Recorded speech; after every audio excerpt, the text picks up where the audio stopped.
분쟁 지역인 남중국해에서 고대 난파선 2척과 다량의 유물을 발견했다는 중국 현지 언론 보도가 나왔습니다. 남중국해를 둘러싼 중국과 다수 주변국 갈등에 국제적 관심이 집중되는 와중에 중국이 자신들의 유물을 발견했다고 주장하면서 남해 공정의 근거로 작용할지 주목됩니다. 22일 하이난 르바오 등 현지 언론들은 국가문물국과 하이난성 정부가 남해 북서쪽 대륙붕 사면 약 1,500m 깊이 해역에서 고대 난파선 2척을 발견했다고 보도했습니다. 중국 국가문물국 등은 지난해 10월 침몰선을 발견, 그로부터 7개월 뒤인 이달 20일 심해 유인 잠수기를 동원해 고고학적 조사에 착수했습니다.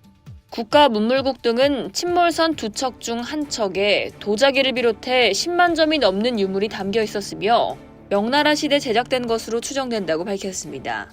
또 다른 배에는 해외로부터 수입해오던 대량의 원목이 실려 있었는데 역시 명나라 당시 선박이었다고 전했습니다. 중국은 침몰선 2척에 대해 1년간 3단계에 걸쳐 조사할 계획입니다. 중국 정부의 발표와 언론 보도는 최근 폐막한 히로시마 G7 정상회담에서 남중국해를 두고 무력이나 강요로 현상을 바꾸려는 어떤 일방적인 시도도 강력히 반대한다고 밝힌 시점에 등장했습니다. 이는 미국 등 서방이 중국을 상대로 한 견제 지역을 대만 해협에서 남중국해로 확장하는 데 대한 경계로 풀이됩니다.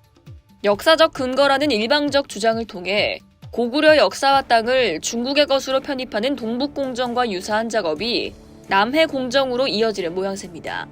G7 공동성명 직후 중국 외교부 순웨이둥 부부장은 다루미 히데오 주중 일본 대사를 불러 동중국해와 남중국해는 전반적으로 안정돼 있다며 소위 힘에 의한 현상 변경은 악의적인 것으로 사실에 위배된다고 항의하기도 했습니다. 중국은 베트남, 필리핀 등 남중국해 연안 국가들의 근해마저 자신들의 바다라고 주장하며 인공섬을 만드는 등 갈등을 키우고 있습니다. 중국은 남중국해의 90%를 자국 영해라고 주장하지만 2016년 상설중재재판소는 유엔 해양법 협약에 위배된다고 판결했습니다. 그러나 중국은 요지부동입니다.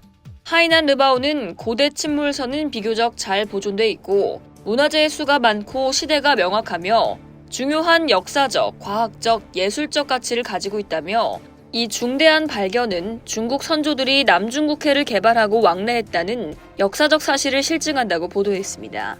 남중국해는 전 세계 교역량이 가장 많았던 곳 중 하나로 중국뿐 아니라 네덜란드와 영국, 아랍 등 다양한 국가의 선박이 침몰된 것으로 추정됩니다.